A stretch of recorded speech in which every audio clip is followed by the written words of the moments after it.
Nadia's point of view. Nandito ako ngayon sa sentro ng aming munisipalidad. Gabi na't naglalako ako ng pinakamasarap na balot ng aking tiyahin. Wala nga lang akong pwesto kasi nagagalit ang mga kakumpetensya ko. Kasi kapag pupwesto ko malapit sa kanila, wala silang magiging customer. Balot! Balot! Bili na kayo ng balot! Masarap na, mura pa! Tikman nyo na! Ayaw, Kol. Bata pa ako, Kol. Palit na mo para way dukol. Humagal pa ka mga tambay na habal-habal driver sa waiting shed dahil sa speaker na dala ko. Oo, speaker yun. Nirecord ko lang ang sarili ko dahil hindi naman kaya na palagi ko yung sasabihin. Ang taray ng speaker mo, Nadia! Aliw na wika ni Mang Tonyo, isa sa mga habal-habal drivers. Kaya nga, Mang Tonyo, kaya bili na kayo. Wala ka pa namang pasahero dyan kahit magmerienda ka muna. Ani ko. Tumawa siyang muli at tinawag ang iba pa niyang kapwa habal-habal driver para bumili sa akin. Napangiti ako. Kaya't confident akong magtinda sa gabi kasi marami akong kaibigan na mga lalaki. Halos lahat ng mga lalaki sa sentro ay nire-respeto ako. Bukod sa astig ako, tomboy din talaga akong manamit. Kaya't imposibleng mapagtripan ako. Suot ko ngayon ay baliktad na sombrero. Malaki ang suot na t-shirt at maluwag. Pati sa ibaba, baggy pants. Baduy na baduy talaga. Hindi rin malaki ang dibdib. Kulang na nga lang lagyan ako ng itlog at hotdog. Lalaki na ako talaga. Pero hindi naman ako pusong lalaki. Babaeng babae ako. Sadyang ayoko lang sa mga sexing damit at hindi ko rin naman afford ang mga ganun. Dapat hindi ka sa ganitong oras nagtitinda, Nadia. Gabing-gabi na Concerned na wika ng isa sa mga habal-habal drivers. Mas mabenta ho kasi sa gabi. Kaya nga sa gabi rin namamasahero kadalasan, di ba? Marami kasing umuuwi sa gabi. O ayan, parehas lang tayo. Humalakhak siya't nakipagtawanan sa akin. Mahirap ang buhay. Yon ang namulatan ko sa mundong ito. Lumaki ako kasama si mama ngunit nag-asawa siya. Nasa poder na ako ng tiyahing walang asawa at may-ari ng mga balutan. Hindi mabait si tiya sa akin kasi naiinis siya na sa kanya ako na malagi. Ngunit hindi rin siya masama. Kaya nga kahit ayoko nung una sa pagtitinda ng balot pinatos ko na para matulungan siya sa negosyo niya. Nang uwian na, napasimangot ako nang hindi naubos ang paninda ko. Binibilang ko sa daan ng pera dahil baka magkulang. Malilintikan pa ako. Tahimik lang akong nagbibilang ng pera nang marinig kong isang daing. Naalarma ako't napatingin sa madilim na eskinita. Kumunot ang noo ko nang makitang dalawang tao na nakatayo, habang ang isang tao may tinatadyakan sa lupa. Pinindot ko ang speaker na bitbit ko dahil baka sakaling magpahinga muna sila't kumain ng balot. Balot! Balot! Bili na kayo ng balot! Masarap na, mura pa! Tikman nyo na! Ayaw, Kol! Bata pa ako, Kol! Palit na mo para way dukol! Natigil ang isa sa kanyang ginagawa at napatingin sa akin. Ang isa naman, nataranta. Hello, gusto niyo ng balot? Tanong ko. Kaki, may tao, James! Boses ng isang babae. Grabe naman tong si ate. Ba't kagulat na may tao? Bakit? May milagro kayong gagawin ano? Naku, alam nyo, mas gagaling kayo sa bembang kung kakain kayo ng balot. O sige na, para maubos na ito. Hindi nagsalita ang isa. Lumapit ako ng konti para makita ko sila at natigilan ako nang makita kong hawak ng lalaki. Kutsilyo at may dugo. Napalunok ako't unti-unting nagbaba ng tingin sa lupa. Nanlaki ang mata ko nang may isang tao roon na nakahiga na at duguan. Hala! Lalapit sana sa akin ng lalaki nang binato ko siya ng balot. Tumama ito sa noo niya na nagpatigil sa kanyang paghakbang. Sige, subukan niyo lumapit! Huwag kang mangingialam dito, girl. Binato ko rin siya ng balot kaya't tumama sa bibig ng babae.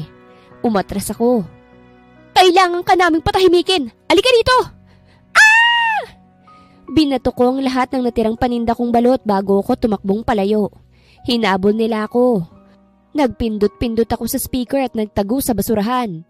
Balot! Balot! Bili na kayo! Hindi yan! Hindi yan! Hinampas ko ang speaker ko. Pumindot ulit ako't nahanap ko ng hinahanap ko. Tumunog ang pampulis na tono na nagpatigil sa dalawang tangang humahabol sa akin. Sinilip ko sila at nakita kong nataranta sila. May pulis, James! Tara na! Hayaan na natin yun! Sira ulo!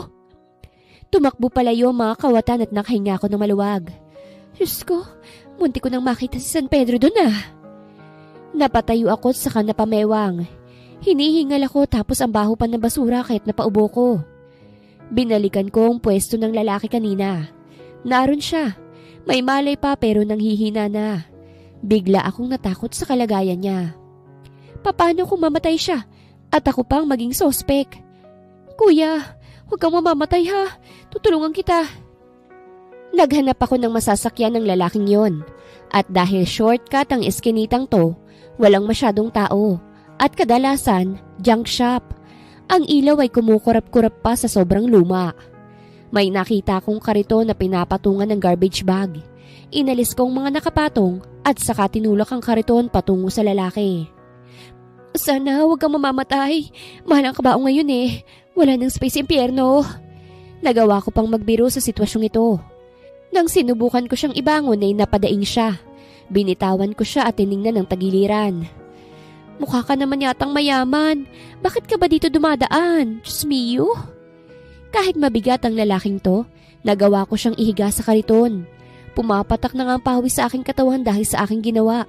Pero bahala na. Ang mahalaga, maagapan ng lalaking to. Tia! Tia!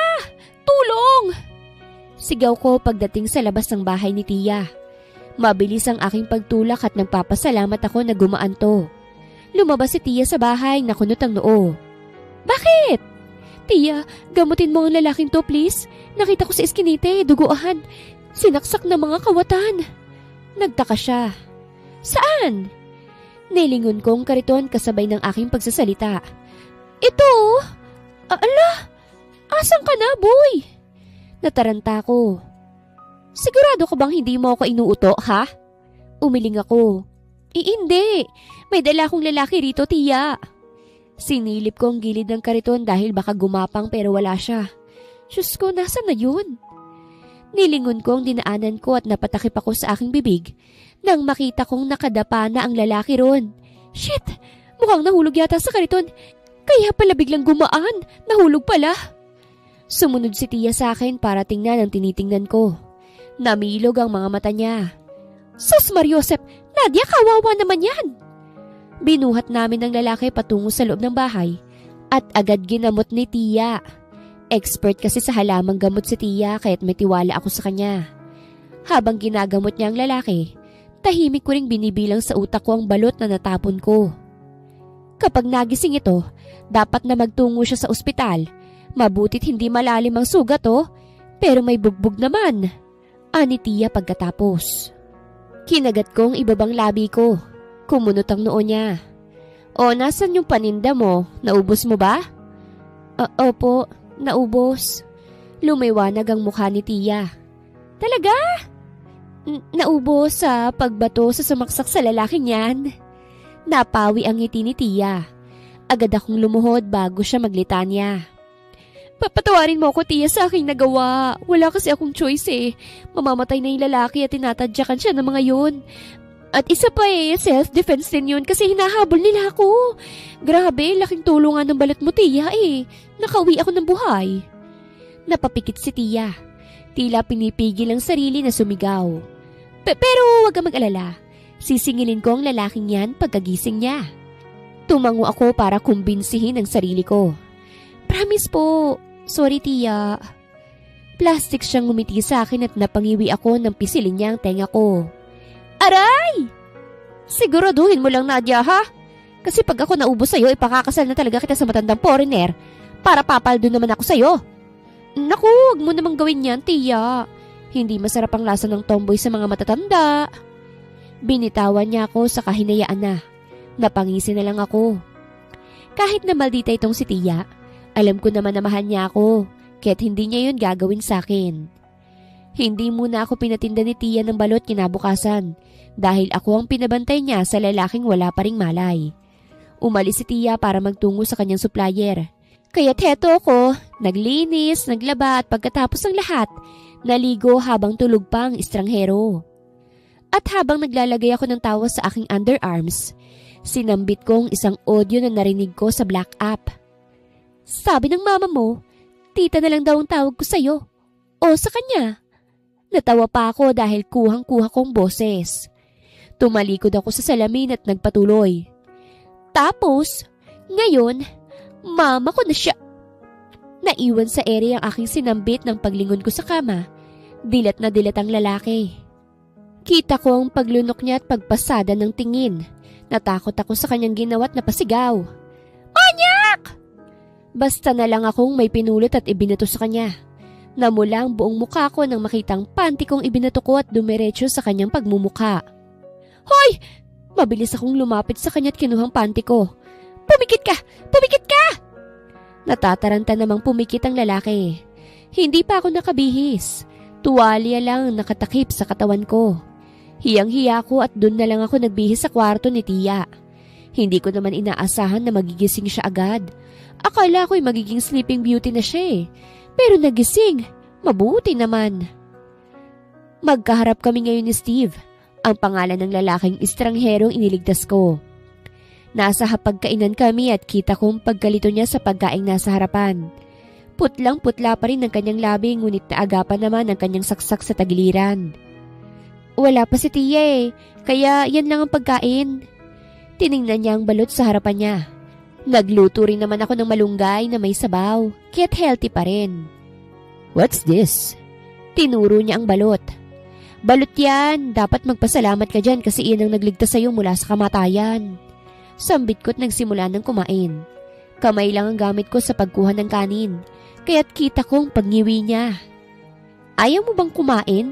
Siguro mayaman ka no? Di ka naman siguro nanakawan kung hindi ka mayaman. Hindi siya nagsalita. Binuksan ko ang balot para sa kanya kaya't nandiri siya. What's that? Balot nga! Negosyo to ng tiya ko. Ayaw mo? I'm fine. Ngumiwi ako saka ako na lang ang kumain. Hindi ko naman pwedeng pilitin. Ang mahalaga, inalok ko siya. Dumating si Tia sa gitna ng aming pagkain. May dala siyang lechon manok kaya't naging ganado ako. Hala! Lechon manok? Iniiwas ni Tia ang lechon manok na dala niya. Hindi to para sa'yo. Ngumiti si Tia kay Steve. Mabutit gising ka na iho, kumain ka na, may dala akong ulam para sa'yo. Nalaglag ang aking panga. Tia, sino bang pamangkin mo? Hindi ako pinakinggan ni Tia at inasikaso pang estranghero na para bang sarili niyang anak. Napasimangot ako. Nakita yun ni Tia. Aba, huwag kang sumimangot dyan. Mabuting at mabait ako sa dinala mo rito. Pinakain pa ng masarap na pagkain. Iho, kumain ka lang ha. May dala rin akong gamot para naman maging mabuti ng pakiramdam mo. Thank you. Nawalan na ako ng gana nang ako pang pinaghugas ng pinggan. Nagkwentuhan sila sa sala habang ako, panay marites lang, nakikinig. Iho, ano bang nangyari sa'yo? Pwede mo bang sabihin sa akin? Dayo lang ho ako rito at nagkataon na kumuha ako ng pera sa bank nang hinarangan ako ng 2 tao. I don't know them. Nung una nangihingi lang sila ng direksyon. Wala akong maisagot kasi hindi naman ako taga rito. Kaya kinaladkad nila ako at dinala sa madilim na lugar. Pilit nilang kinukuha ang wallet ko pero nanlaban ako kaya't nasaksak. Ay Diyos ko, kawawa ka naman. Mabutit nakita ka pala ng pamangkin ko. Diyos ko, sa susunod mag-iingat ka sana. May mga walang modo talaga rito eh. Delikado. Kaya't itong tomboy ko, ayoko talagang patindahin sa gabi kasi delikado eh. Pero matigas ang ulo. Napairap ako sa narinig. Tomboy siya? Uminit ang tenga ko sa narinig sa tanong ni Steve.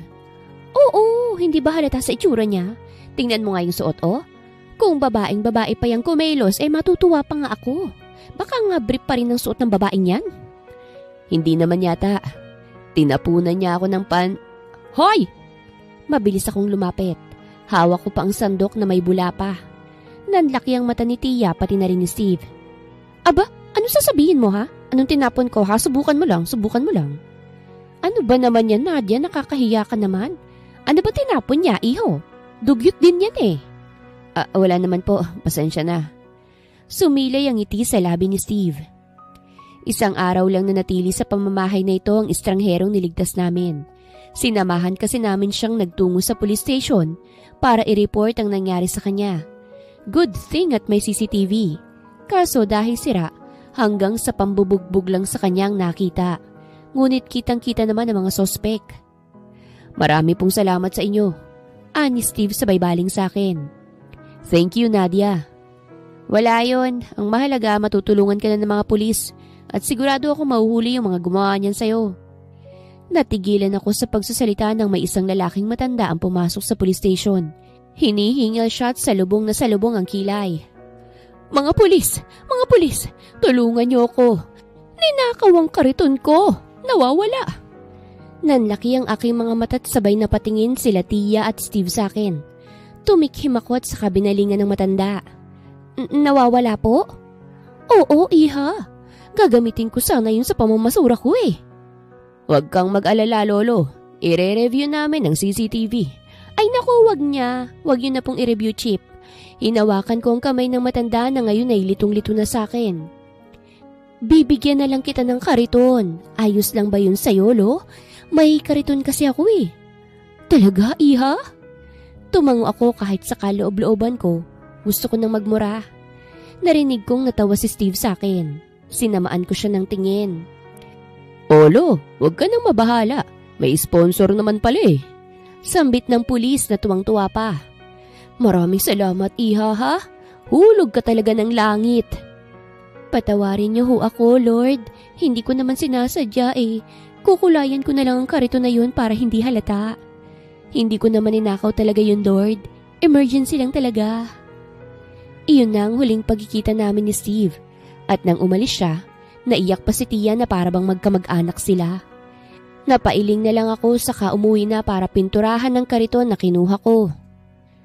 Steve's point of view. Nakauwi na ako sa Maynila matapos ang karumal-dumal na karanasan ko sa lugar na aking pinagbakasyonan. Wala akong dala kung hindi ang sarili lamang sa tulong na rin ng mga pulis. What happened to you, darling? What happened to your face? Madramang hinawakan ni Mama ang aking mukha. I'm fine, Mama. No, of course you're not fine. Mabutit may mabuting puso pa na tumulong sa inyo. Grabe naman ang panahon ngayon. Mapagsamantala. Ay gosh, bakit pa kasi dun ka nagbakasyon? Munti ka nang mawala sa amin. Napangiwi ako dahil sa matinis niyang boses. Ngunit wala akong magawa kasi ina ko siya. At ako lang nag-iisa niyang anak. Nagtungo lang naman ako ron para makahanap ng potensyal na mapapangasawa. Pagsasabi ko ng totoo. Pupunta na sana ako sa ibang bayan dahil wala akong nakita ngunit nasaksak ako. Pues, huwag ka na maghanap. Ako na bahalang maghanap ng mapapangasawa mo. Trust me, iho. Magaling akong pumili. May napili na po ako, Mama. Ani ko. At naisip ko agad ang babae na yon. Natawa na lamang ako nang maalala ko ang eksena namin. Duda akong tiningnan ni Mama. Bakit, iho? May napupusuan ka na ba? Umiling ako. Wala, pero gusto ko siyang maging asawa. Tingin ko magiging masaya ako kapag siyang kasama ko. Kuminang ang mga mata ni Mama. Totoo ba yan, iho? Oo, Mama. Bago ako mawala sa mundong to, gusto kong maranasan ang maikasal. Kahit 100 days lang. Nawala ang kinang sa mga mata ni Mama at napalitan ng pag-aalala. Huwag kang mag-alala, iho. Hindi ka mamamatay, okay? Naagapan mo ang saksak at ang bugbog. Ang sakit mo pa kaya? Trust the Lord, iho. Pagagalingin ka niya. Yumakap si Mama sa akin kahit napapikit na lamang ako at di namang yakap ng isang ina. May sakit ako. Na-diagnose ako ng colon cancer. Nung nalaman ko yun, gumuho ang aking mundo. Para kasing pinagkait agad sa akin ang buhay na gusto kong maabot. Hindi pa naman siya malala, pero hindi pa rin ako kampante kaya't bago ako mawala sa mundong to, gusto kong maranasan na mag-asawa. At ang babaeng yun ang napili ko. Kaya naman 1 linggo matapos akong makabalik, bumalik kami sa lugar kung saan ko nakilala si Nadia. Ngunit ngayon, kasama ko na si Mamang nag-iinarte pa sa usok na kanyang naaamoy. Hindi mo naman kasi kailangang sumama, Mama. Kaya ko. No, son. Gusto kong makita ang pagmumukha ng babaeng napili mo. Ayoko napipili ka ng babaeng magbibigay sa'yo ng stress, okay? Bumuntong hininga ako at hinayaan na siya. Nagtungo kami sa bahay ng babaeng yon. At pagdating namin, ang tiya niyang nagwawali sa labas ang nadatnan namin. Hello po, magandang araw. Magalang kong sabi. Kunot-noo kaming hinarap ni tiya at nanlaki ang kanyang mata nang makita ko. Iho! Bumalik ka! Maligaya niyang sabi sabay baling sa mama ko. Magandang araw sa'yo. Magandang umaga rin. Kayo ho bang nagligtas anak ko? Tanong ni mama. Hindi naman. Ako lang naggamot pero hindi ako. Ano nga palang ginagawa niyo rito? Nahuli na raw ang may gawa sa'yo nun iho. Kaya't wala ka nang dapat na ikabahala, ha? Nandito kami kasi gusto sana namin kausapin si Nadia. Sambit ko. Ang tomboy na yun ba? Tomboy? Napareak si mama at binalingan ako. Hindi ko na kailangan tingnan si mama. Oo, si Nadia. Naku, wag mo nang hanapin ng babaeng yon. Nagsasabong na naman. Kumunot ang noo ko. Ho? May alaga yung manok. Piyesta kasi sa kabilang barangay. Ayun, dinalang manok niya. Nagsasabong. Nalaglagan pa nga ni mama at hinawakan na ako sa kamay. Sigurado ka ba anak sa napili mo? Sabongera? Tomboy? Seryoso ka ba? Kahit ako'y nagulat na bukod sa nagtitinda siya ng balot, sabongera pala siya. Mas lalo lamang akong naging interesado. Oo mama. Halos atakihin si mama sa puso sa aking sagot. Nagtataka naman kaming tiningnan ng ginang. Bakit niyo pala siya gustong makausap? Tumikhim si mama. We heard she saved my son. Gusto ko lang siyang bigyan ng gantimpala. Naku, hindi na kailangan yon, ma'am. Hindi naman siguro siya tumulong para makatanggap ng reward sa inyo Ayos na po yun. Gusto ko po siyang pakasalan kung maaari. Walang paligoy-ligoy kong sabi na ikinalaglag ng kanyang panga. Nagpatuloy naman ako sa pagsasalita. Namanghaho ako sa kanyang personalidad kaya kung papayag kayo, gusto ko siyang pakasalan. Abay, payag na payag ako, iho. Nakakatuwa. Tuwang-tuwang sabi ni tiya. Mabuti nga yan para matauhan ng babaeng yan. Nakalimutan na yata niyang babae siya sa pinaggagawa niya. Mas maganda rin kung mabuntes para tumigil na sa pinaggagawa. Napangiwi ako sa huli niyang sinabi. Tomboy ho ba talagang pamangkin niyo? Tomboy lang manamit, pero babae yun. Ani tiya. Huwag kang mag-alala, ma'am. Hinintay namin sa loob ng bahay niya si Nadia. Mabutit hindi naman nabagot si mama kasi naaaliw siya sa ginang na palakwento rin. Hanggang ngayon ay nasa isip ko pa rin ang katotohanang nagsasabong siya ng manok. Hindi ko ma-imagine kasi nang una ko siyang nakita, babaeng babae siya, kahit nakatapis lang siya ng tuwalya.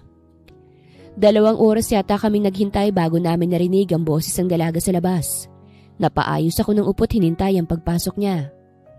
Salamat pre sa susunod ulit. Narinig kong sabi niya sa labas. Magtinda ka na ng balot sa susunod. Miss ko na yung balot mo O sige pre. Pumasok na si Nadia sa bahay na hawak-hawak ang libo-libong pera. Hindi niya ako napansin dahil naguhubad siya ng kanyang suot na sapatos. Tiya! May dala akong pera! Pasigaw niyang sabit nag-angat ng tingin. Natigilan to nang ako ang nabungaran niya. Hala! Ba't nandito ka? Pinasadahan ko siya ng tingin. Panlalaki talagang suot niya at ang dungis pa. Suot niya pa rin ang baliktad niyang sombrero. Nandito ka na pala, Nadia. May bisita ka. Ani tiya at kasunod niya si mama na nakatingin na sa bagong dating. Paniguradong mas hindi siya makapaniwala sa nakikita. Pero wala naman siyang magagawa. Alam niyang pagbibigyan niya ako. Nadia's point of view. Kaharap ko ngayon si Steve at ang kanyang inang nakatingin pa rin sa akin. Hindi ko maiwasang makonsyus dahil tingin ko, pati kaluluwa ko tinitingnan niya. Tumikhim ako. Ano nga palang ginagawa niyo rito? Lalo ka na, Steve. Pinauwi ka na. Ba't ka bumalik? Gusto mo masaksak ulit? Nandito kami para bigyan ka ng ganipala dahil sa pagliligtas mo sa buhay ng anak ko. Sabi ng ina ni Steve. Hindi ko nakasama ang anak ko ngayon kung hindi dahil sa'yo. Ay sus, wala po yun ma'am.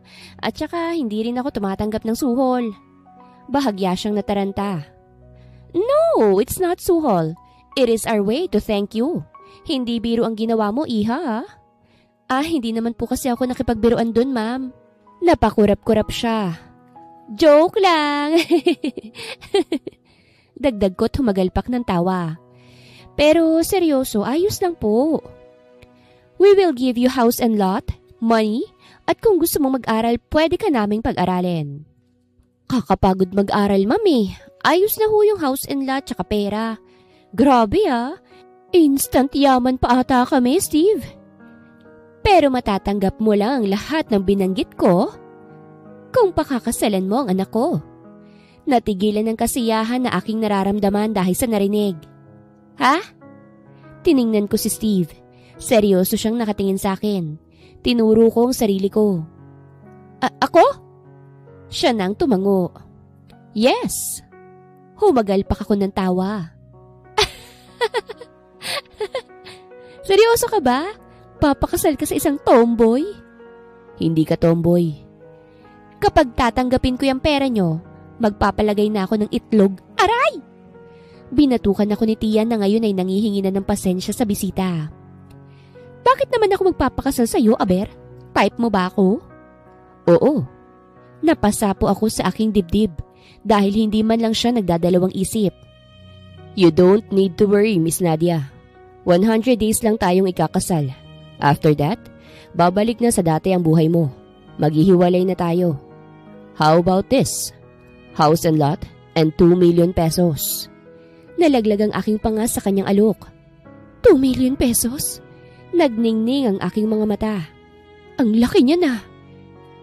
Gusto kong pag-isipan mo ang alok ko, Miss Nadia. Yes na agad. Pagputol ko sa kanya, nagulat naman silang lahat. Are you sure? Sumandal ako sa upuan. Oo naman, 2 million na yan sasayangin ko pa ba? At saka huwag kang mag-alala, magiging mabuting asawa ko. Marunong ako magluto, maglaba. Kung performance naman sa kama, magpa-practice ako. Namula ang mukha ng lalaki. So, kailan tayo magpapakasal? Next week. Grabe, ang bilis. Kailangan Bakit? Mamamatay ka na ba para magmadali? Natahimik sila sa tanong ko. Parang nag-iba rin ang aura pagkatanong ko noon kaya't na-guilty agad ako. Sorry.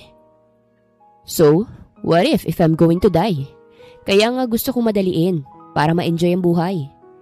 Grabe, ang seryoso naman ito. Oo na, next week na tayo magpapakasal. 2 million na, huwag mo kalimutan. Sobrang saya ni Tia sa kanyang nalaman. Alam kong doble ang saya niya kasi bukod sa mapapalayas niya na ako sa bahay niya, siya pang makakatanggap ng house and lot. Sumama na ako kay Steve at sa mama niya patungo sa kanila. Inaasahan ko na mayaman talaga siya kasi base pa lang sa suot niya noong iniligtas ko siya. Ngunit nang makita ko ang bahay niya, nag-iba ang hula ko sa kanya. Sobrang yaman pala. Let's go inside. Manghang-mangha akong pumasok sa bahay niya na parang isang palasyo. Pagpasok pa lang namin, mga kasambahay na nakauniforme na ang sumalubong sa amin. Mukhang bagay ako rito Pinasadahan ko ng tingin ng suot nila. Ang cute. Bagay kaya sa astigin yan? Para kasing nasa anime ang suot nila. Anong ibig mong sabihin, iha? Napalingon ang ina ni Steve sa aking sinambit. Bagay ho yata akong maging kasambahay ninyo. Magkano ho ba yung sahod nila? 20,000.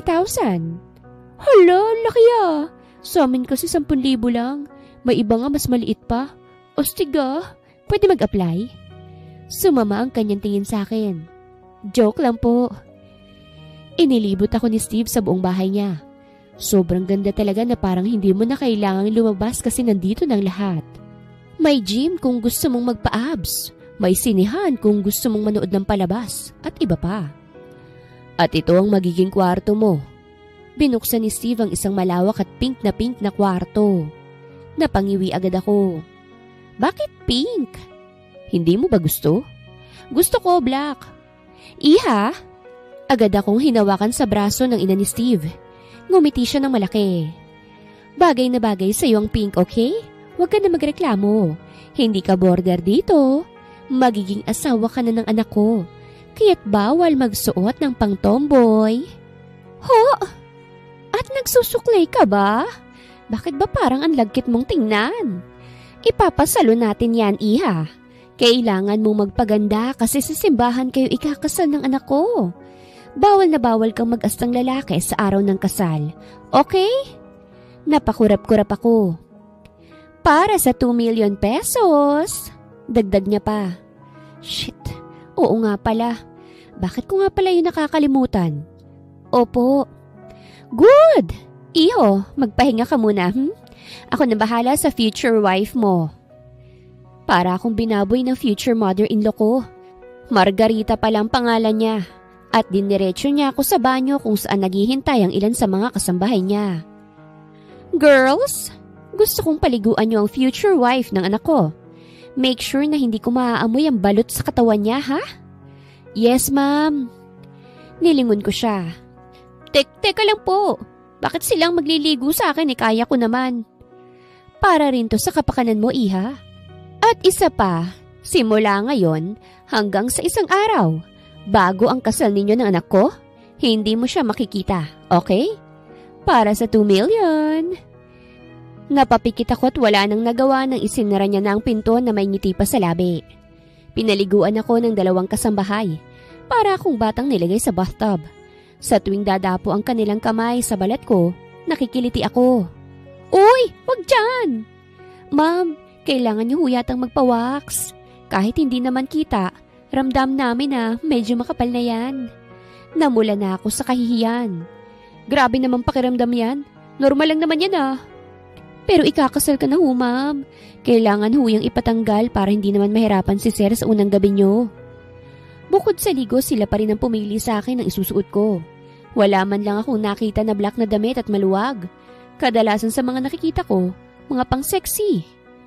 Hindi naman ako takot magsuot ng ganon. Sa katunayan, pangarap ko nga yung makasuot ng magagandang damit nung bata pa ako. Kaya't lulubusin ko na rito. Magpapaderma ka rin, ani Tita Margarita. Maganda ng kutis mo pero para mas lalo kang gumanda, kailangan mo ng derma. Baka gusto nyo iparitoke na rin ako. Ano?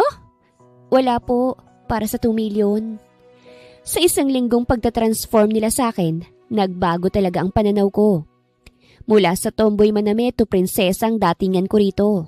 Sobrang straight na ng buhok ko kasi nagpasalon. Yung kuko ko, may kulay na. Naging chicks nga ako bigla.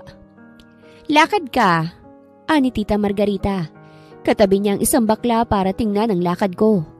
Naglakad naman ako. Napangiwi ang bakla. Te, wedding ang magaganap ha. Bakit ba parang manunugod ka ng suntukan? Humagalpak ng tawa si Tita Margarita. Napasimangot naman ako. Anong lakad ba dapat? Ganito na eh. Yung demure, okay? Isipin mo na lang na nasa isang Disney movie ka. Isa kang Disney princess na ikakasal sa isang prinsipe. Ganun. Yung slow but elegant ang lakad. Tagumpay naman ang stressful week na nangyari sa buhay ko. Nakuha ko na ang gusto nilang ituro sa akin at babaeng-babaeng na talaga ako. Eto na ang gown mo, iha, para bukas. Excited na wika ni Tita Margarita. Namangha ako sa ganda ng gown. Prinsesang prinsesa. Pwedeng sukatin? Baka kasi hindi... No! Hindi pwede yan. Baka hindi matuloy ang kasal, iha.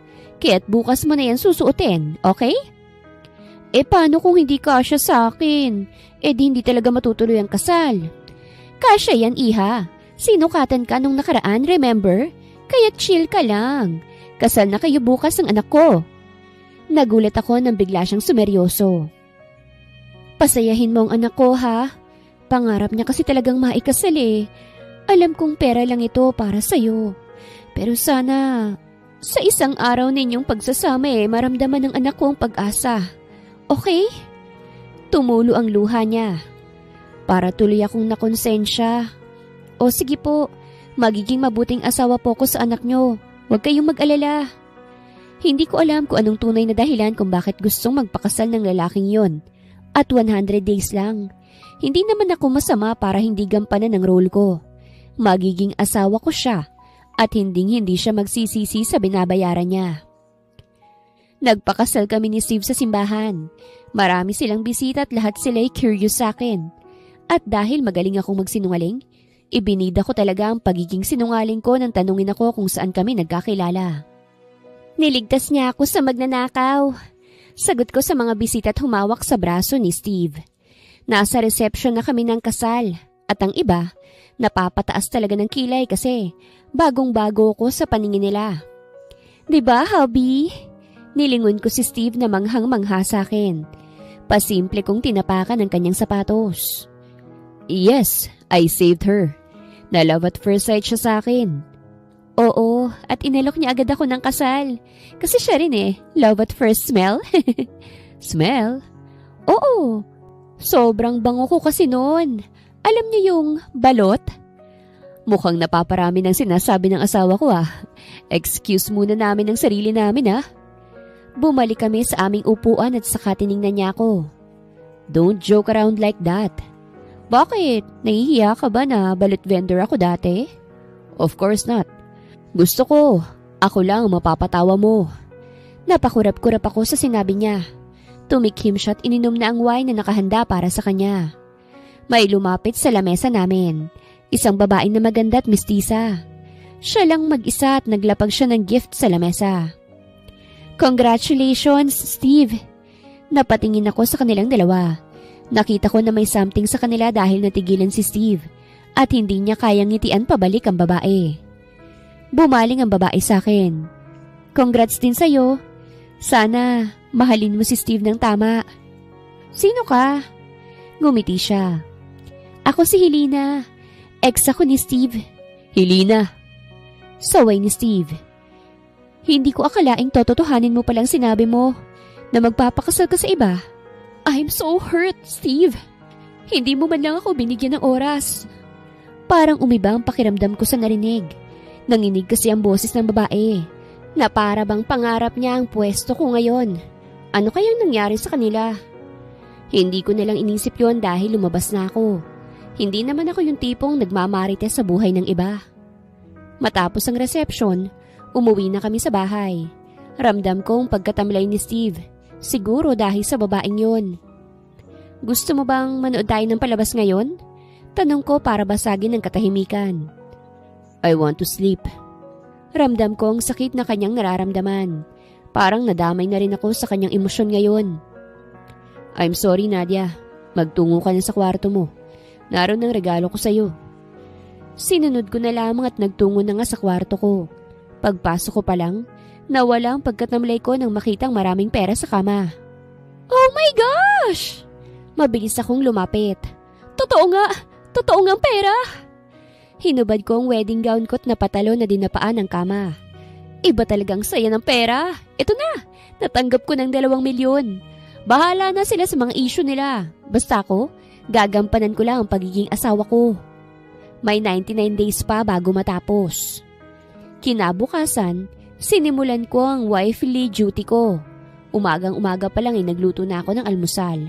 Tinulungan ako ng mga kasambahay at pinaalam din sa akin ang mga bagay na dapat kainin ni Steve. Ayon sa kanila, mapili si Steve sa pagkain. Wow, healthy living yan. Samantalang ako kung wala na talagang ulam nangungupit pa sa balot ni Tia. Pero ngayon, makakakain na rin ako ng masasarap. Ngunit ang totoong winner, si Tita. Kasi lumipat na siya sa house and lot na ibinigay sa akin. Magandang araw mga viewers! Ang kwentong ito ay hatid ng Love Series TV. Salamat sa pakikinig! Hindi kami iisa ng kwarto ng aking asawa. Ngunit ayos lang yun. Ang mahalaga ay gagampanan ko ang trabaho ko. Parang artista lang. Habi ko, gising ka na. Malambing kong sabi nang pumasok ako sa kwarto niya. Tulog na tulog siya na para bang ilang araw na siyang dilat. Habi ko. Mas nilambingan ko pa kahit sa kaloob-looban ko. Sobrang nandidiri na ako sa sarili ko. Breakfast na! Dumaing siya't nagmulat ng mata. Nginitian ko siya ng malaki para naman good ang kanyang morning. Ngunit napasigaw siya't mabilis na bumangon paupo. Napasandal pa siya sa headboard ng kama niya. Napawi ang ngiti ko. Ginulat mo naman ako. Naibagsak kong balikat ko. Nakakatakot ba yung mukha ko? Asawa mo na ako ha. Napalunok siya. Masyado kasing malambing. Hindi ako sanay. Dapat masanay ka na kasi asawa mo na ako. 100 days mo lang akong makakasama. Kaya sulitin mo na, okay? Hindi siya nagsalita. Nasa akin pa rin ang tingin. Tumikhim ako't pumalakpak. Agad nagsipasukan ng mga kasambahay dala mga pagkaing niluto ko. Kinuha ko ang bed table at nilagay sa kanyang harapan. Breakfast in bed, hubby! Ani ko kasabay ng paglagay ng mga kasambahay ng mga niluto kong pagkain sa lamesa. Awang na awang ang labi ni Steve. Hindi siya makapaniwala sa aking ginagawa. Oy, walang hilo yan ah. Magaling ako magluto kaya't swerte ka at akong napili mo. Healthy yan. Suggestions yan ng mga bababait mong kasambahay. Nalaman ko kasi na healthy mga kinakain mo kaya't iyan. Sana magustuhan mo. Tumingin siya sa mga pagkain at kita ko ang paglunok niya. Ikaw talagang nagluto? Oo naman, kaya tikman mo na. Tinikman nga ni Steve ang luto ko. Wala naman siyang reklamo at dahil hindi siya nagsalita, binabase ko na lang ang comment niya sa luto ko sa kanyang ekspresyon. Nakalimutan ko. Uuwi pala dito mama mo ngayon kasi nga, nag-hotel sila para naman makapag-honeymoon tayo. Sabihin mo na lang na may nangyari na sa atin ha at sobra kang napagod. Naibugan niya ang kinakain niya sa sinabi ko. Napaubo pa siya kaya't binigyan ko agad siya ng tubig. Ayos ka lang ba? Namula siya. Napakurap-kurap ako saka umatras. Huwag mong sabihin hindi mo pa nasubukan. May masama ba ron? Wala naman. Oy, ako nga ay virgin. Pero imposibleng walang nangyari sa inyo ng ex mo. Diyos me, yung ganda nun no? Let's not talk about her. Hindi naman talaga. Kapag nagtanong lang ang mama mo, sabihin mong may nangyari sa atin para naman may silbi rin itong pagpapakasal mo, no? Bakit hindi na lang totohanin? Ako naman ngayon ang hindi nakapagsalita. You'll give it to me? Your virginity? Mas magandang wag. Temporary lang ang kasal na ito. At gusto ko, ibibigay mo ang first time mo sa taong mahal mo. Napangiti ako sa sinabi ni Steve at napatango. Type ko na talagang lalaking to? Sayang, 100 days lang kami. Sana naman bigyan niya ako ng remembrance. Kahit anak na lang. Nagpatuloy ang pagiging asawa ko. Nung una, hindi pa talaga sanay si Steve pero nagko-cooperate naman siya. Ginusto niya naman to kaya't dapat makisama talaga siya. Gusto mo bang lumabas tayo? Yaya ko sa kanya. 3 linggo nang nakalipas mula nang ikinasal kami. At sa 3 linggo na yon, dito lang kami sa bahay. Napaka-boring kaya nun. Gusto ko siyang i-date at igala kahit saan. Do you want to? Ngumuso ako. Oo naman, marami kayang magagandang gawin sa labas. Huwag mag-alala, hindi ko nahahayaang manakawan ka. Ako kayang protector mo. Aliw niya akong tiningnan. Ano namang gagawin natin? Marami! Pwede tayong kumain ng ice cream, manood ng sine. Yung pampublikong sine para masaya. Amusement park. Marami tayong magagawa sa labas. Hinawakan niyang kamay ko para tuloy akong napaso. O sige, gagawin natin yan lahat.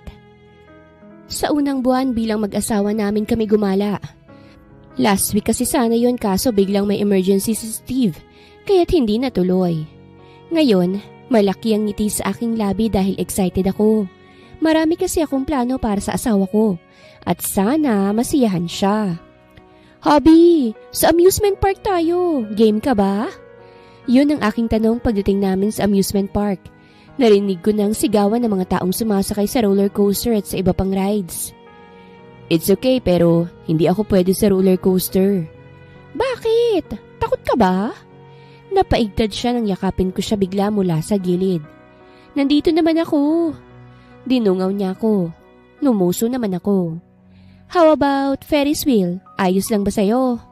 Nagulat ako nang pinisil niya ang pisngi ko. Oo, ayos lang. Umalis ako sa pagkakayakap at hinawakan ng kanyang kamay. O sige, doon na lang tayo. Sumakay kami sa Ferris wheel, ang unang rides namin ngayon. Sobrang namangha ako sa view ng nasa ibabaw na kami. Kita ko kasi ang dagat mula rito. Katapat ko si Steve sa pwesto kaya't nilingon ko siya. Hubby, ang ganda ng view. Napapikit ako nang bigla na lang nag-flash. Yun pala, kinuhanan niya ako ng picture. Humagalpak pa siya ng tawa bigla. Parang tumigil ang mundo ko ron. Ang gwapo niyang tumawa. Tignan mong mukha mo. Ipinakita niya sa akin ang phone niya na may litrato kong nakapikit at nakabukang bibig. Sana sinabi mong kukuhanan mo pala ako ng litrato para aura ko, no? Para akong kumakain ng tao dyan. Tumayo siya at tumabi sa akin. Mag-selfie na lang tayo.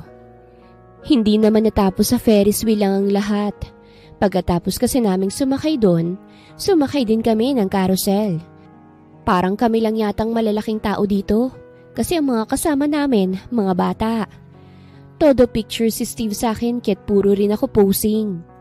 Overall, 5 nasakyan naming rides bago kami nagpahinga sa isang bench at uminom ng tubig. Nag-enjoy ka ba? Tanong ko sa kanya. Nadatnan ko siyang nakangiti habang nasa phone ng tingin. Nang sumilip ako, mga litrato ko yon. Ayan, may remembrance ka na sa akin ha. Baka hindi ka na mag-asawa niyan. Biro ko. Binalingin naman niya ako. Hindi na talaga. Natigilan ako sa sinabi niya. Gumiti lang siya at tumayo. Dito ka lang, may bibilhin lang ako. Tumango ako't napahilot sa tuhod ko. O sige, ingat ka. Nang umalis si Steve, napasandal na lamang ako sa bench at napatingin sa paligid. Walang kahit isang tao ang nakasimangot sa amusement park. Lahat sila nakangiti at sobrang saya. May nakita pa nga akong isang pamilya. Mapait akong napangiti. Kamusta na kaya si mama ngayon? Alam niya na kaya na milyonarya ng anak niya? Hindi na kaya niya ako itatakwil kung sakaling alam niyang paldong-paldo ko ngayon? Ang pangit sa pakiramdam kung iyon ang rason. Gusto ko ang buhay na meron ako ngayon. Nakakapagsuot ako ng magagandang damit, may perfume at meron din akong magagandang sapatos. Hindi ko na kailangang magtinda ng balot at hindi na rin amoy balot. Kahit alam kong temporary lang ito, hindi ko palaging iniisip kung ilang linggo na lang bago kami maghiwalay. Gusto ko kasi, bago matapos ang 100 days, nasatisfy ko si Steve bilang asawa niya. Hinilit kong muli ang tuhod ko. Marami pa kaming gagawin ngayon kaya't hindi pwede ang pangangalay na ito. Nadia! Napaangat ako ng tingin sa nagbanggit ng pangalan ko. Steve, andito ka na pala eh. Ano palang... Humina ang boses ko hanggang sa hindi ko na naipagpatuloy ang sasabihin ko dahil sa hawak niya. Para sa'yo, hindi ko alam kung anong paborito mong bulaklak eh. Kaya iyan ang binili ko. Sana magustuhan mo. Bumilis ang tibok ng puso ko habang tinatanggap ang bouquet na punong-puno ng pulang rosas. Sobrang bango pa nito nang maamoy ko. Nanginginig pa ang kamay ko sa pagkakahawa kasi hindi ko to ine-expect. Nagulat ako dahil first time kong makatanggap ng bulaklak. Akala ko sa lamay ko na yun mararanasan. Bakit mo ko binigyan? Naupo na siya sa tabi ko. You did a great job as my wife. Kailangan ko rin gawin ang obligasyon ko bilang asawa mo, Nadia. I appreciate what you did. Salamat. At pinaranas mo sa akin ang buhay kasal. Hindi ko maiwasang maging emosyonal. Sa sinasabi niya kasi parang hindi na niya ito mararanasan. Ang bata-bata niya pa naman. Kung maghihiwalay na kami, kayang-kaya pa niyang magpakasal muli sa taong mahal niya talaga. Pagkatapos naming mag-aliw sa amusement park, dumiretso naman kami sa isang Korean restaurant. First time kong pumasok kaya't sobrang tahimik ako. Ayoko namang mapahiya lalo na't sosyalin ng lugar na ito kaya't itong si Steve. Tinuruan niya ako kung papaanong kainin ang samyop. Lagay ka ng lettuce, tapos pork. Hindi ko na nga halos marinig ang sinasabi niya dahil nakatitig lang ako sa kanya. Parang sa isang iglap, mas lalo siyang gumuwapo sa paningin ko. Resulta na ba ito ng pa-flowers niya? Gets mo ba? Hoy, pwede kayang ma-extend? Para kasing napaka-iksi sa akin ng 100 days. Uy, Nadia! Natauhan ako nang tinawag niya ako. Ha? You're not listening. Tumayo siya at lumapit sa tabi ko. Kumuha muli siya ng lettuce at may nilagay siya ron na hindi ko naman maintindihan. Binalot niya ito bago siya tumingin sa akin. Open your mouth, susubuan kita. Nagkatinginan kami. Napalunok ako at sinunod ang sinabi niya. Sinubo niya ang pagkain sa akin at nginuya ito. Masarap? Tumango ako habang nasa kanya pa rin ang tingin. Kumuha siya ng tissue at pinalis niya ang kalat sa gilid ng labi ko. Doon ako natigilan. Kumain ka pa, kung masarap. Paborito ko ito, Nadia. Napasinghap ako. Alam mo na ang paborito ko ah. Ikaw, ano bang paborito mo? Gusto kong malaman ang paborito ng asawa ko. Interesado ba siya? Marami akong paborito, pero sasabihin ko sa iyong isa. Umiling siya. Gusto kong malaman ng lahat. Nagwala na talagang puso ko sa sinabi niya. Paborito kong pagkain, lechon saka adobo. Sasaya ko kapag bibili o magluluto ang tiya ko niyan. Kwento ko sa kanya. That's good to hear. Malapit ang birthday ko. Iahanda ko yung mga paborito mo. Masayang naging unang labas namin ni Steve bilang mag-asawa. Hindi nga ako nakatulog noon dahil hindi na siya mawala sa isipan ko. Eto na ba yung love na sinasabi ng iba? Ganun bang nafe-feel ko ngayon kay Steve? Pinakiramdaman ko ang tibok ng puso ko. Hanggang ngayon, mabilis pa rin ang pagtibok nito na parabang sinisigawan ng nararamdaman ko. Delikado na ito ah. Kung pag-ibig na to, mukhang alam ko na rin kung saan tutungo. Masasaktan at masasaktan lang din ako. Nang dumaan pa ang mga linggo, naging magandang samahan namin ni Steve. Naging open na rin siya sa akin, lalo na nang ikinuwento niyang tungkol sa ex niyang si Helena.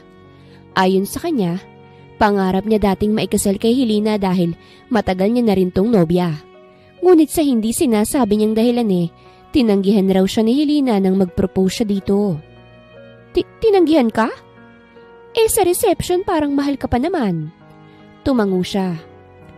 Oo, pero natatakot siyang makasama ako. Napatingin ako sa kanyang mga mata. Wala naman akong nakitang hinanakit. Mukhang nakamove on na siya kasi nakaya niya nang ikwento yun sa akin. How about you? May naging boyfriend ka na ba? Umiling ako. Wala. Kita mo naman sa itsura ko dati, di ba? Tomboy manamit. But you're beautiful.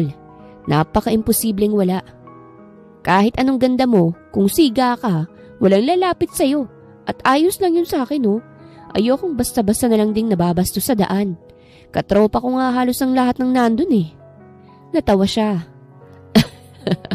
Mukha nga. Nagkatinginan kami bago kami nagtawanan. Bukod ron, naikwento ko rin sa kanya tungkol sa nanay kong nag-asawa at itinakwil ako. Noon hindi ko yun ikinikwento kahit kanino pero nagawa ko yun kay Steve dahil pinagkakatiwalaan ko siya. Sa mga araw, linggo at buwan na asawa ko siya, hindi naman sa lahat ng bagay masaya. Kasi may mga araw na bigla-bigla na lang siyang nawawala at ayokong papasukin sa kwarto niya. Pasensya na, ma'am. Hindi talaga pwede Halos pakikiusap na ng kasambahay. Isang araw nang dadalhan ko na sana siya ng pagkain. Bakit? May nangyari bang masama sa asawa ko? Nag-aalala kong tanong. Wala naman po, ma'am. May importante kasi siyang ginagawa kaya po bawal pumasok. Kahit ako? Unti-unting tumango ang kasambahay. Kahit kayo po. Nasaktan ako sa narinig ngunit pilit ko yung iniintindi. May mga bagay pa talagang hindi ko alam tungkol sa kanya. At maghihintay ako kung kailan niya sasabihin ang iba pa tungkol sa kanya. Steve's point of view. Masikip ang dibdib ko matapos marinig na tinanggihan ng kasambahay ang pagpasok ng nag-aalalang si Nadia. Pag-alis nito, ramdam kong lungkot sa mukha ni Mama habang nakatingin sa akin. Nakasandal ako sa kama habang may dextrose ang aking kamay. Kumuyom ang kamao ko habang palihim na lumalaban sa salot na sakit na ito. Anak, wala ka bang planong sabihin ang kalagayan mo kay Nadia? Nag-angat ako ng tingin kay Mama. Hindi ba't napag-usapan na natin to bago ako kumuha ng asawa? Kaya nga 100 days, di ba? Pero kahit ganun anak, hindi ka man lang ba nakaramdam ng kahit konting nararamdaman para sa dalaga? Sa nakikita ko ang saya-saya mo kapag kasama siya. Hindi naman siguro siyang katulad ni Helena anak. Hindi ka naman siguro lalayuan at iiwanan kapag nalamang may cancer ka. Of course she won't. Bayad siya. At may ilang linggo pa bago matapos ang kasunduan. Huwag na nating pag-usapan, Mama. Gusto ko nang matapos to para makita siya muli. Wika ko sabay iwas ng tingin. Tulad ng nakwento ko, may cancer ako. Ngunit dahil maagang nalaman, hindi pa malala. Kaya may sikretong gamutan sa kwarto ko na si Nadia lang ang walang alam. Pero pagkatapos ng 100 days, aalis na ako para magpagamot sa ibang bansa. Ito rin ang dahilan kung bakit ako iniwan ni Helena. Nang nag-propose ako sa kanya, alam niya na ang kalagayan ko. Tinanggihan niya ako dahil natatakot siyang mag-isa kapag nawala na ako. Doon palang gumuho na ang mundo ko. Na para bang predicted niya na kung saan ako tutungo. Na mamamatay ako kahit ang sabi ng doktor, kaya pa namang labanan. Ang sakit noon para sa akin. Mas masakit pa sa dinadalang sakit na walang tiwala ang sarili mong mahal. Na hindi siya umaasa na kaya kong mag-survive. Kaya ayoko ring sabihin kay Nadia. Ayokong maramdaman yun sa ikalawang pagkakataon. Ilang araw akong hindi nagpakita kay Nadia. At nang lumabas ako sa kwarto ko, nabalitaan ko ang pag-alis nito. Saan nagpunta? Bahagi akong nataranta. Bibisitahin niya raw ho ang tiya niya, sir. Bagot na raw kasi si ma'am, kaya't dun muna siya sa tiya niya. Uuwi ba siya? Sabi niya ho, sir, dun daw siya matutulog. Ako naman ang naghintay sa kanyang pagbalik. Wala pa namang cellphone ng babaeng yun kasi nang bilhan ko hindi naman ginamit. Kaya nang sinubukan kong tawagan, hindi sinasagot kasi naiwan pala rito. Naisipan kong pumasok sa kwarto niya. Napakalinis nito at natawa ako nang makitang hindi na pink ang kwarto, lalong-lalo na ang kama. Mukhang pinalitan niya. Dumiretso ako sa vanity at may nakita akong notebook ron. Na-curious ako sa nakita kaya't binuksan ko. Umawang labi ko sa sulat kamay niya. 100 days with my husband. Yun ang nakalagay. Day 100, nagpakasal kami. Day 99, first time kong magluto para sa lalaki pero perfect kasi nagustuhan niyang niluto ko. Napangiti ako sa mga nabasa ko. Alam kong bawal to kasi nag-i-invade ako sa privacy niya. Pero curious ako sa mga pumapasok sa utak ni Nadia. Ngunit isang sulat niyang nagpatigil sa akin. Day 60. Lord, bakit ganitong tibok ng puso ko? Delikado to ah. Pwede na ba akong magpa-ospital? Hindi ko na kayang tagalan ng mga titig ng asawa ko sa akin. Dapat pigilan ko, Lord, kasi may expiration date ang kasal namin. Hindi ko alam kung dapat ba akong matawa sa nabasa. Nagtagal ang titig ko doon. In love na ba siya sa akin? Binaba ko yon dahil parang nakakahiya nang magbasa pa. Masyado na yata akong nangihimasok. Tumikhim ako taalis na sana kaso nakita ko ng isang maid. Kita kong nataranta siya kaya't lumapit ako. Huwag mong sasabihin sa asawa kong pumasok ako rito ah. Oo po. Wala kang nakita. Oo, wala po. Bumuntong hininga ako saka lumabasan ng kwarto niya na may ngiti sa labi. Nadia's point of view. Isang araw lang akong nanatili sa poder ni Tia. Malaki ang ngiti sa kanyang labi habang nilalahad sa akin ang niluluto niyang ulam. Mag-ingat ka ha, para sa asawa mo yan. Pwede bang extend ako rito, Tia? Gusto ko pang makasama ka eh. Che, bumalik ka ron sa asawa mo. Napapadyak ako. Ilang araw hindi nagpaparamdam sa akin naiinis lang ako. Aba, dapat hindi ka maiinis. Reality check lang iha ha. Binayaran ka para maging asawa, okay? Sakit mo namang magsalita, Tia. Busangot kong sabi. Sinabi ko lang para pawiin yung lungkot mo. Bakit ka ba nagmamaktol na parang bata riyan? Totoo naman ang sinabi ko ha. Alam ko naman yun huwag mo na ipaalala. Masakit na nga kasi wala akong karapatang magmaktol ng ganito. Kasi nga binayaran lang ako para maging asawa. Wala akong karapatang magalit. Tamlay na tamlay akong umalis. Sa sobrang tamlay, hindi nga muna ako bumalik. Gumala muna ako sa mall dala pang paper bag na may lamang adobo na luto ni Tia. Naisipan kong bilhan si Steve ng masarap na pagkain. Baka kasi pag uwi ko makikita ko na siya. Kaso hindi pa nga ako nakakapasok sa isang store. May aksidente akong nabangga at nahulog ang mga dala niya. Hala, sorry! Agad kong pinulot ang mga nahulog. At nang mag-angat ako ng tingin, natigilan ako nang makitang pamilyar ang mukha ng babae. Oh, I remember you? Tuwang-tuwa niyang sabi. Asawa ka ni Steve, right? Tumango ako. Oo, sorry ulit. Ibinalik ko sa kanya ang pinulot ko. Ngumiti siya sa akin. It's fine. Mag-isa ka lang? Where's your husband? Nasa bahay lang. Galing ako sa amin binisita ko si Tia. Tumango siya. Do you have time right now? Bakit? Gusto lang sana kitang makausap. Tungkol kay Steve. Kumunot ang noo ko. Tungkol sa kanya? Oo. Hula ko na wala ka pang alam kasi hindi ka naman umaalis. Nagsalubong ang kilay ko. Ha? Bakit naman ako aalis? Can we talk somewhere like isang restaurant para naman maikwento ko sa'yo? Hindi ko maiwasang ma-curious kaya tumango ako. Sumama ako sa kanya sa isang expensive restaurant. Ang waiter ang mismong naghila ng upuan para sa amin ni Helena. Salamat po. What do you want to eat? Pinagmasdan ko muna ang paligid bago ko siya sinagot. Tubig na lang, busog na kasi ako Gusto ko lang marinig yung kwentong sinasabi mo.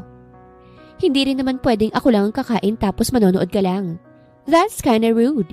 Kahit sabihin mo na ako ng gusto mo. My treat. O edi, kung ano na lang yung sayo, gano'n na lang din yung sakin. Tinawag ni Helena ang waiter at maitinuro siya sa menu na hawak niya. Habang ginagawa niya yun ay pinagmamasdan ko siya. Napaka-elegante niyang tingnan. Sobrang ganda. Ano kaya nangyari sa kanila ni Steve? Bakit hindi sila nagkatuluyan? Bakit humantong sa ganung desisyon si Steve na magpakasal sa isang taong hindi naman talaga niya kilala? Thank you. Ani Helena sa waiter bago siya tumikhim.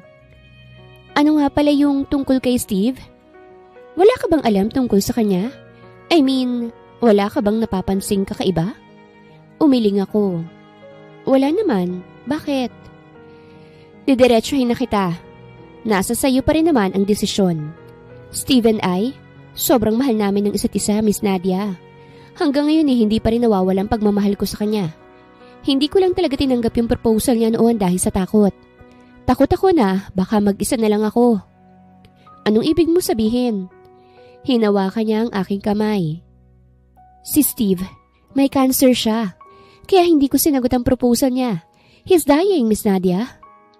Tumigil sa pag-ikot ang aking mundo dahil sa narinig. Hindi ako makagalaw sa aking kinauupuan. At paulit-ulit na umaalingaw-ngaw ang katagang yon sa isipan ko.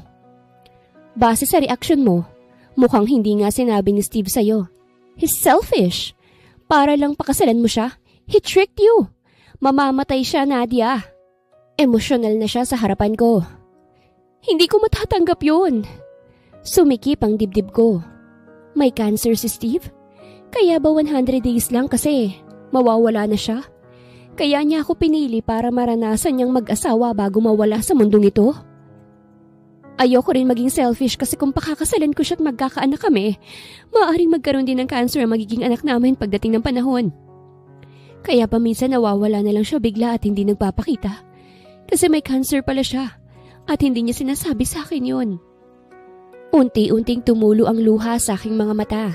Hindi dahil sa hindi niya sinabi sa akin kasi naiintindihan ko naman yon. Ang akin lang, bakit siya pa? Kay buting tao ni Steve at ang bata pa para magkaroon ng ganung sakit. Naiintindihan mo naman siguro ang punto ko, right? Wala akong future sa kanya kung mamamatay lang din naman siya. Ibig lang sabihin nun, hindi mo siya ganun kamahal. Sambit ko rin sa wakas nang makarecover. Namilog ang mata niya. What? Kung mahal mo talaga siya, dadamayan mo siya sa sakit niya. Hindi iiwan na para bang takot na takot. At bakit mo sinasabing mamamatay na siya?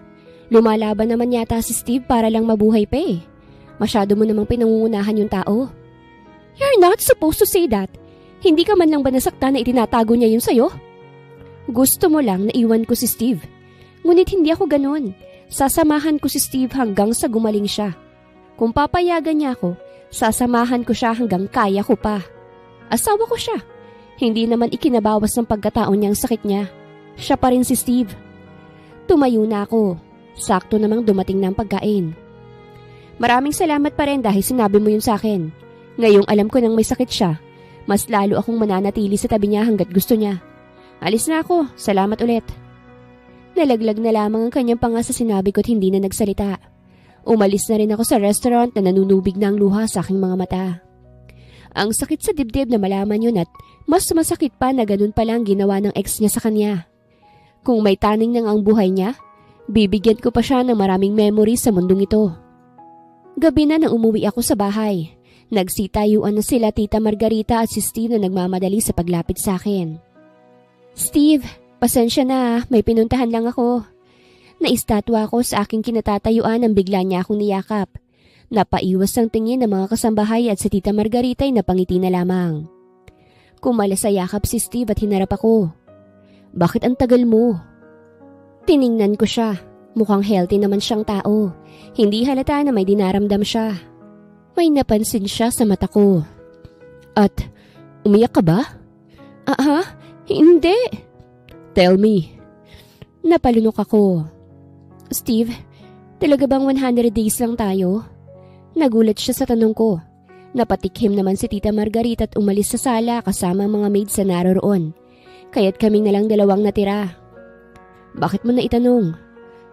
Gusto ko sanang ma-extend kahit saglit lang, hanggang sa gumaling ka. Kabang-kaba ko nang sabihin ko yon, para akong malalagutan ng hininga sa totoo lang. Alam mo, kaya ka umiiyak? Sino nagsabi sa'yo? Si Helena. Umigting ang kanyang panga. Huwag kang magalit sa kanya, mabuti na rin niyang nalaman ko. Namutla siya. Bakit? Para masamahan ka hanggang sa paggaling mo. Hinawakan ko ang kanyang kamay. Gagaling ka pa naman, di ba? Wala kang taning. Nanginig ang kamay ko. Nanubig ang mata ni Steve at nang tumulo ito, naiyak na rin ako. Sasamahan mo ko?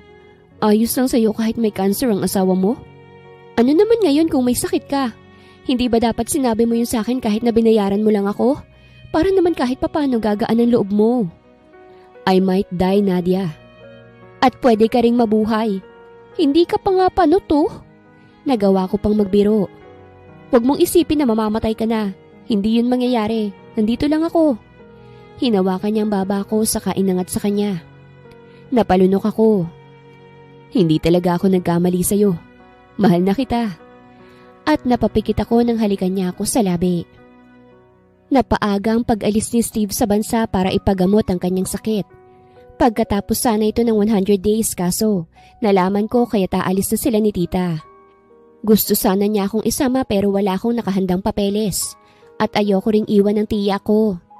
Nakahanda ng lahat kaya't ready na siyang umalis. Kaya ini-enjoy ko na lamang ang mga araw na kasama ko siya. At i-cheer siya na gagaling siya. Masikip sa dibdib ko ang pag-alis niya. Hindi ko maidedeny itong nararamdaman ko ngayon. Kahit ilang taon kaming hindi pisikal na magkikita, ayos lang sa akin basta't babalik siya ritong buhay. Gagaling ka, okay? Tawagan na lang tayo always, hubby. Ani ko nang nasa airport kami. Gagaling ka ron. I know. At sana hindi mo ako ipagpalit, Nadia. Hindi mangyayari yun, no? Ikaw pa rin kahit magpagaling ka, okay? Tumango siya at hinalikan ako sa noo. I'll be back, Nadia. Hihintayin kita. Nang umalis na sila, napayakap na lamang ako kay tiya. Sobrang bilis lang ng pangyayari. Parang sa isang iglap, wala na. Palagi naming pinagdarasal ang paggaling ni Steve. Kahit nasa stage siya, may communication pa naman kami. Sa bawat buwang nagdaraan, marami akong naikukwento sa kanya ng mga bagay-bagay. Nag-school ako sa TESDA, baking. Pag-uwi mo, lulutuan kita ng cake. Excited kong sabi. Nakahiga siya sa hospital bed. Medyo maputla at medyo umiba ang buhok. Anong nangyari sa buhok mo? Tanong ko nang napansin yon. Nagulat ako nang tinanggal niya ang buhok at nakita ko ang pagkakalbo niya. Namilog ang aking mga mata at napatakip sa aking bibig.